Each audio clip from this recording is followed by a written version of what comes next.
Пред да помине една година, исчезнаа 100 електрични тротинети кои можеа да ги изнајмуваат граѓаните на Тетово. Запрашан за ова, градоначалникот Билал Касами изјави дека тие се на сервисирање и наскоро повторно ќе бидат пуштени во сообраќај. Do të kthehen shumë shpejt, pra janë do kisha thonë mjete komunikacioni që shfrytëzohen në kushte atmosferike.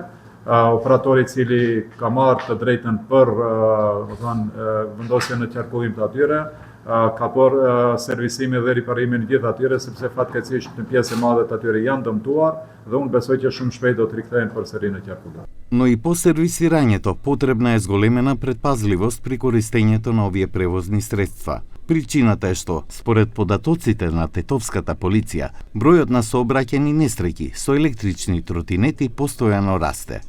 Статистичките податоци укажуваат на постојан ризик на терен. Во текот на 2025 година, на подрачјето на СВР Тетово биле регистрирани вкупно 37 сообраќајни несреќи во кои учествувале електрични тротинети, од кои 14 во Тетово и 23 во Гостивар. Дека овој негативен тренд продолжува, покажува и фактот што од 1 јануари до 17 мај оваа година веќе се регистрирани 9 вакви сообраќајни несреќи, од кои 7 на подрачјето на Тетово и 2 во Гостивар. Овие бројки се јасен сигнал за потребата од поголема внимателност и строго почитување на правилата.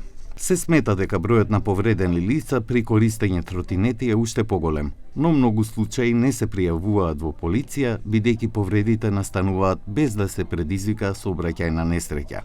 Инаку според Законот за безбедност на сообраќајот на патиштата, право да управуваат со електричен тротинет имаат лица кои наполниле 14 години. Тие се должни да се движат по велосипедска патека со брзина до 25 км на час, а доколку нема таква патека, исклучиво по тротоар со брзина на пешачење, односно до 6 км на час.